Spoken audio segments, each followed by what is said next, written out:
Hello, welcome to my channel. I am Ameya, and today we are going to see the last problem in our beam series, which beams are having a simply supported and roller support. Okay, so this is the problem which is given. We will try to solve it. The thing which we need to note down here is one side is a simply support, so this side you will be constraining or fixing all the degrees of freedom except z rotation, and on the other side there is a roller support. So roller support will be always a perpendicular constraint, so y direction uy will be the fixed and all other will be floating. Okay, so this is the only thing which we need to understand.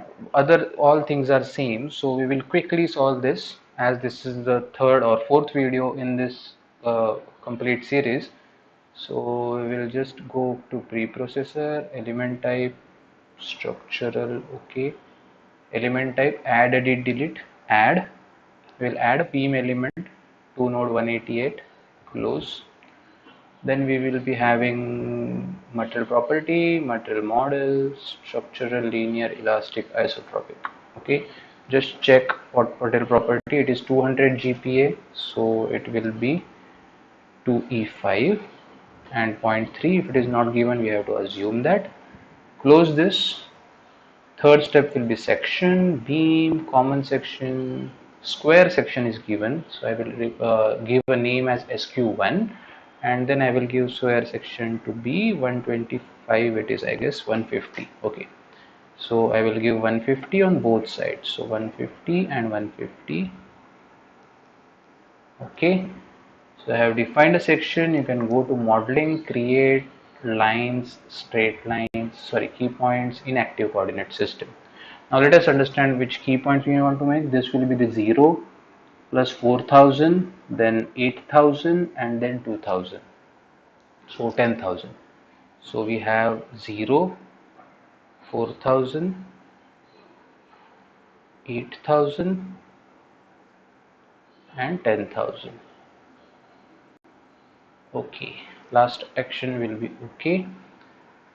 Then what we have is line, line, straight line. You can just create the straight lines, say okay.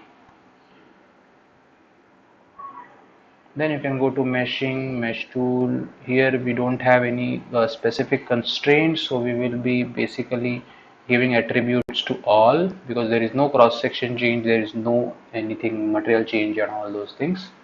We will set quickly all to the 10 divisions, and we will quickly mesh everything. Okay, plot, multiplot. Yes. Now what we have to do here is loads, define loads, apply structural displacement on key points. So this first key point on the left hand side, we have all degrees of freedom except rotation Z. That will be for the simply supported beam. And then you have another key point at the last. Everything will be unticked, and it's a roller support, so only in y direction we will be fixing.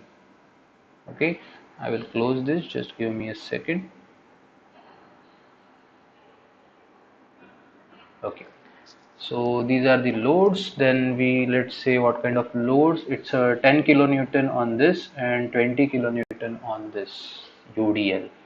So we will go to force key points. We will select this key point. It's 10 kilonewton, so Fy going downwards, so minus, and 10,000. Okay, then you have a UDL. UDL will be doing with a pressure on beams. You will select a box and you will select these all 10 elements. So in count you will get the 10, that means it is on the box. Load key will be 2 most of the time, because you are applying load in y direction. So load key 2 implies you are applying load in y direction. Then you have 25, right? No, 20 kilonewton per meter. So that value will be 20 on J node, 20 on I node. That will give you the uniform load. Okay, and then you can have the solution, solve current ls, that will solve your problem.